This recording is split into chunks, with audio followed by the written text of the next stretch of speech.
Hey guys, so welcome back to another video. So today we're actually going to be filming a video with a 2011 Mustang GT, I think it is. It's the Gen 1 Coyote for those of you who don't know. It's a 6-speed manual, and I believe he has a tune, I'm not sure. And a Corsa Exhaust, I know he has that. This car has not a lot of things, but I'll go ahead and explain the breakdown once we actually get there, and I'll show you guys what's done to this car. I know I haven't been posting too much lately, but I'll update you guys on what's done to the car so far. But yeah, so we're gonna go ahead and head over there. I just want to talk about a little bit what's done to my car before we get there. I'll go over it more in depth and stuff like that over there, but I basically have a PRL high volume intake with the street MAF, so not the race MAF. I also have a front mount intercooler from Perrin, and I have a Remark catback racing exhaust, full catback, and I have a Phearable Stage 2 tune from John Vega with Hondata, of course. And the powers are estimated to be making 373 wheel and like 385 pound-feet of torque. I'll put the numbers right here on the screen so you guys can see them. And that's what he claims to be making on a dyno jet, which is pretty damn good. But obviously, depending where you're from, you know, elevation and everything like that takes place. So every car is going to be a little bit different. But regardless, it's still a good amount of power for, you know, a couple bolt-ons. You know, it's not really much that's done to it. I'm still not full bolt-on. I'm still missing the front pipe, down pipe, the inlet pipe, the intake inlet pipe, and maybe a few other things that I'm missing. I'm not sure yet. I can't think of anything else right now, but for sure I'm missing those three things. And so it still has more power to give, but I don't know if I'll be taking it that far, just because this is my daily driver, and when it comes time to smog it, I know taking off that down pipe is a little bit of a hassle as well as the front pipe. So I'll go ahead and see if I do end up picking something like that later up, but later down the road, maybe I'll pick something like that up. But as of right now, I'm kind of happy with where the car's at. But yeah, I don't know. You guys let me know. You guys think it's worth it? You know, the before and after differences. Do you think it made a big difference or not? I don't know, man. But you guys go ahead and comment down below. Let me know. Oh, and the cool thing about this tune, it has multiple maps, so you don't always have to drive around in like an aggressive state. It has five maps.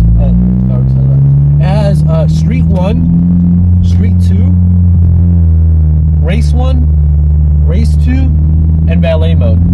Valet mode, it basically tones down everything, so you're at like 6 pound-feet of boost max, and you're just basically chilling the whole time. You know, you're not really like forcing the car in any way or anything like that. But yeah. And then race 1, race 2, I think it's dulled down a little bit, and the traction control is different. And the traction control is better in race 1, and then it gets even better in race 2, where it's more slip allowed. I think that's what it is. So you'll get more power down, but depending on your setup, will you be able to put it down? I'm not sure. I do spin quite a bit. Well, not quite a bit, but yeah, I do spin. I'm still on the stock Continental tires, so that's probably why. I want to get new tires sometime later in the future when these get worn out. I want to get 255 35s, 20s. But yeah, I don't know. So we're gonna go ahead and talk to him once we get there as well. And I'm at Starbucks right now. I don't know what I'm gonna get. I usually get like a white chocolate mocha and stuff like that. A hot white chocolate mocha is usually what I get, but I don't know. I kind of want to try something different, but I always end up getting the same thing anyway. Yeah, I've had this tune for about a couple weeks now. I want to say maybe like 2 weeks now, or a week and a half. And honestly, it's been amazing. I love it. You know, it feels really, really good. You know, a big difference from like stock and stuff like that. Like huge difference actually. You can definitely feel the power gain. It feels amazing. I'm gonna go ahead and put the phone down. All right, so thank you for coming out today, man. So what's your name and what do you have today? My name is William. Nothing crazy. I have a Gen 1 Coyote. It has it's a revised tune from Ford. It's called a ProCal tune. And then I also have a Resonator Delete and a Corsa Exhaust. And 373 gearing too. That kind of makes a difference. And hell yeah. That is everything. Hell yeah. And you think you could explain what the gearing does exactly? Yeah, so when you have a shorter gearing, it basically means that well, the numbers flip around, you know what I mean? So the higher the number of your gear or your rear gear, the faster it'll spin up. So like, let's say you have a 331 gearing, which is stock for these cars. It would go like, I don't know the actual number, but it would go like 0 to 35 in first gear, compared to what we have in this, which is a 373. It would go like 0 to 20 in first gear. So it basically means just the gear spools up faster, if that makes sense. That's dope, man. No, that probably makes a big difference, especially you know, in racing times. You know, you can go a little bit longer, you know. Yeah, for sure. Top end, that's though, good. It doesn't cut it. No? Oh man, it does not cut it. So you would say that this car is better at like low to mid, or? Yeah, it's basically a quarter-mile car. Oh, I see what you're saying. Yeah. Oh yeah, man. So besides that, it's all stock then? Yeah, besides that, all stock. There you go, man. Oh yeah. What tires do you have? These are, it's a squared setup, 255s all around. They're Michelin Pilot Sport 4s. I couldn't afford the 4S's, but I still had to spend hella money on these. Are these summer tires or all season? Oh, they're all seasons. Yeah. Right. They grip up good though. Nice, man. In the cold right now, it's gonna slip a little bit, but it's nothing I can't handle. There you go. Oh yeah.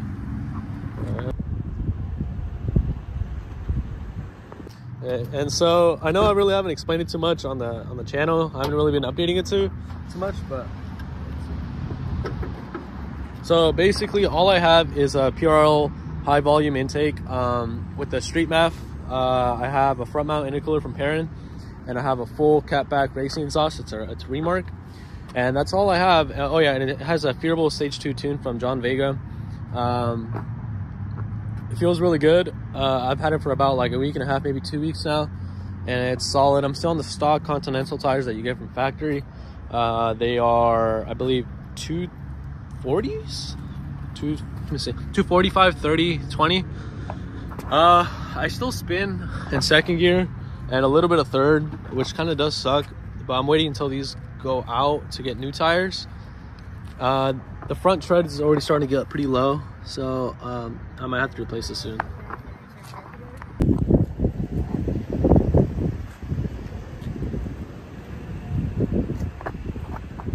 Okay, so the tune from John Vega, it states it pushes around like 370 wheel and 383 pound-feet of torque. I'll put it right there up on the screen just so you guys can see the official numbers. And these stock, I believe they have like 415 or 420 horsepower to the crank and about 395 pound-feet of torque, I believe it is.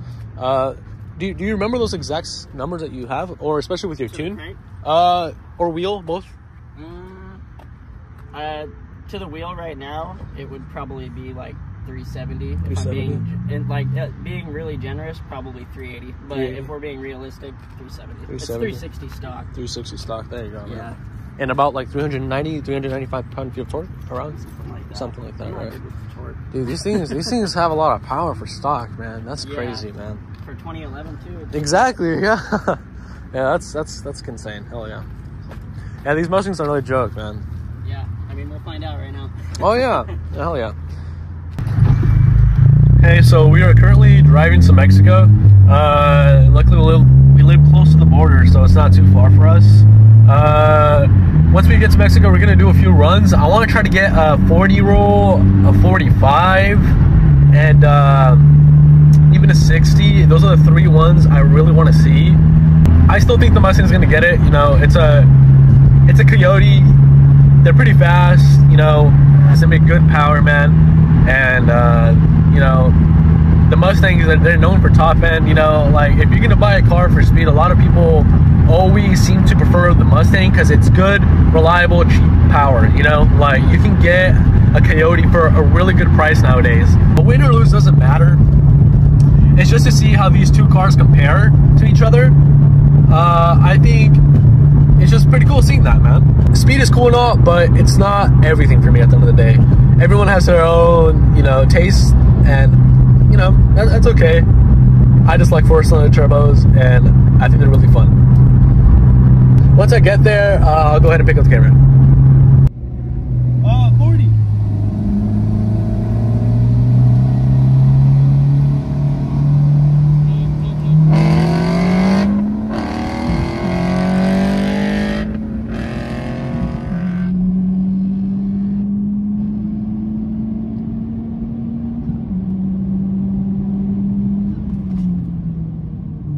that was actually so close. We were like neck and neck on that one. Oh man. Okay, I think we gotta try like a 60 or something. Dude, that was good, man. All right, do you want to try like a 60 or what's a good roll for you? 40 is usually what I go with. 40. How's a 60 for you? Okay. Let's try it. I'm fine with it, dude. All right, let's do it. We can do whatever you want. All right, let's wait for that truck to pass by and then we'll do it. We're gonna try one more 40.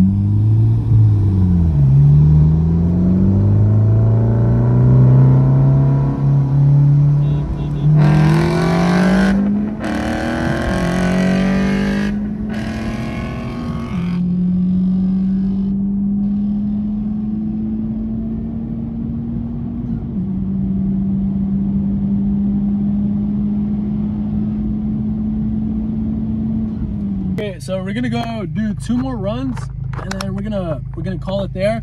We're gonna go back to our destination and give our full thoughts on reviews on how it went down.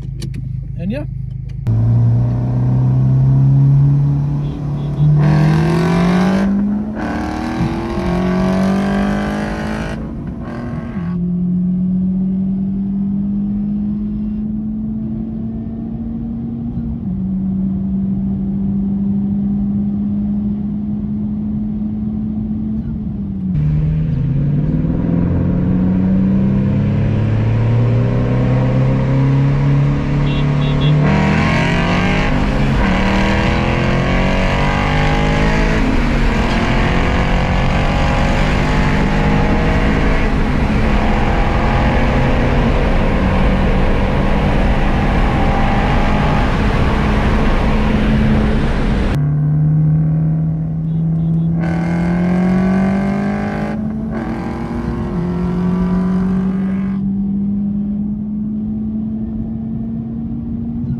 So we just made it back to our destination. Honestly, I'm really surprised at how the outcome came by. You know, it just goes to show what a couple bolt-ons can do on the Type R compared to American muscle, you know.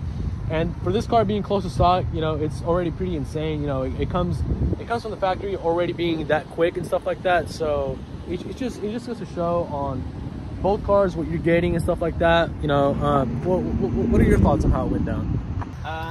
I was surprised with the outcome, you know what I mean? I honestly thought that I was going to get smoked, and it came out like, I don't know, we need to rewatch the footage, but it did seem like I won most of the races. Mm-hmm. And like you were saying, it comes to show like what American Muscle is able to put out, especially for the year. I can't even imagine a 10-speed, the 2018 to 2020 cars. Oh, yeah. Those things must be quick. imagine they just fly. 100%. But if you want a reliable, really fast car, you can pick one of these up used with like 50,000 miles for, I shit you not, maybe $13,000 to $15,000. Yeah, man. Hell yeah. It's gonna last you for 15 years if you take care of it. I've seen these cars with 250,000 miles and they keep chirping. Man. But it doesn't have the commodities, you know what I mean? This car has everything that you would want in a new car, and it sounds amazing, you know what I mean? When you see the footage, the blowout valve sounded insane coming from the side, and I was surprised all around. Oh yeah, man. What's it called? So this car only has 3 bolt-ons, the exhaust, intake, and the intercooler. This one has some exhaust work done with a Ford Performance tune, I believe you said it was. Yeah. And it has Michelin tires. Mine has the Continental Sport Extremes. So they're pretty similar tires, pretty close. Overall, I think it was a good race. If you're trying to get the bang for your buck, 100% go with the Mustang. You know, you can get so much more. You kind of overpay for these, especially if that's what you're going for. If you're going for speed, this is probably not for you. It takes a type of person to be able to appreciate a car like this. You know, if you're paying like $45,000 for a Type R when you can pick one of these up for $15,000 to $20,000, you know, it's just, this is overall better value if that's what you're trying to go for. But personally, you know, I like four-cylinder turbos. I think they're fun, so that's why I picked up a Type R. It's my dream car. Oh yeah, I forgot to mention, I did lower it on Swift springs as well, so it's a 1-inch drop from front and rear. And yeah, that's pretty much it. But yeah, hell yeah, both cars performed great. I mean, it was surprising. I'm glad that we got to get out here. Racing's not something you get to do a lot in California, so any opportunity But we did it in Mexico. That's yeah, right. We did it in Mexico. We had a little drive. Hell yeah. All right. So I appreciate you guys for watching the video. Go ahead and like and subscribe if you guys want to see more videos like this. Hopefully I can get more content with other cars, just to see how those cars compare as well. But yeah, man, so thank you guys for watching, and I'll see you guys on the next one. Do you want to close it out or anything? Oh yeah, my YouTube channel. Go follow me. Oh, that's right. Too. Yeah, hell yeah. Go subscribe to me at Poofy50. You can see more of my shenanigans. I'll go ahead and put it right here, and link in the description as well. Oh yeah. All right, later, guys.